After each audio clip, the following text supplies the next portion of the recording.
અમદાવાદમાં કાયદો અને વ્યવસ્થાની સ્થિતિને પડકારતા તત્વો સામે અમદાવાદ એલસીબી ટીમે લાલ આંખ કરી છે. શહેરના પૂર્વ વિસ્તારમાં અગાઉ થયેલા ઝઘડાનું વેર વાળવા માટે એક યુવકની હત્યા કરવાના ઈરાદા સાથે હથિયારો સાથે નીકળેલા બે કુખ્યાત ગુનેગારોને પોલીસે સમય સૂચકતા વાપરીને ઝડપી પાડ્યા છે.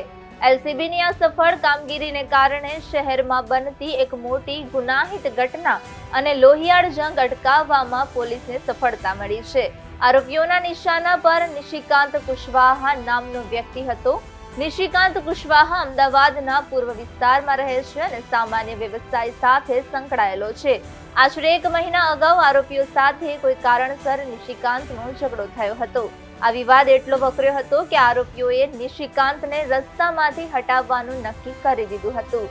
નિશિકાંત પોતાની કામમાં વ્યસ્ત હતો ત્યારે તેણે અણસાર પણ નહોતો કે તેની હત્યા માટે ઘાતક કાવતરું રચાઈ રહ્યું છે.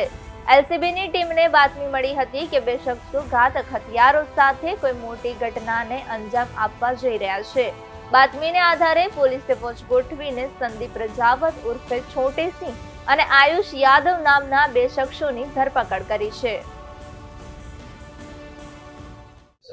ગઈ તારીખ 4 જાન્યુઆરી 2026 ના રોજ એલસીબી ઝોન 5 ની ટીમને બાતમી મળેલી હતી કે આરોપી છોટેસી ઉર્ફે સંદીપ રજાવત રહે વસ્ત્રાલ અને આરોપી આયુષ સુરેશજી યાદવ કે જેઓ અમરાઈવાડી રહે છે તેમની પાસે પાસ પરમિટ વગરનો દેશી બનાવટનો તમંચો છે.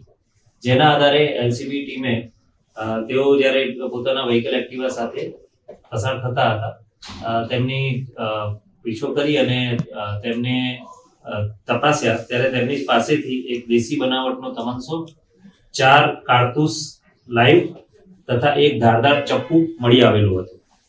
આ બાબતે રામણ પોલીસ સ્ટેશનની અંદર આર્મ્સ એક્ટની અંદર ગુનો દાખલ કરવામાં આવેલો છે. તપાસ દરમિયાન એ જાણવા મળ્યું છે કે આરોપીઓની આશરે 1 મહિના પહેલા નિશિકાંત નગેન્દ્રભાઈ કુશવાહા સાથે ઝઘડો થયેલો હતો અને જેમાં નિશિકાંતે આ આરોપીઓ સાથે મારામારી કરેલી હતી. જેથી તેની અદાવત રાખી તેઓએ દેશી તમંચો અને ચાકુ લઈને જેની સાથે ઝઘડો થયો હતો તેને મારવા માટે આ લોકો મર્ડરના ઈરાદે નીકળ્યા હતા.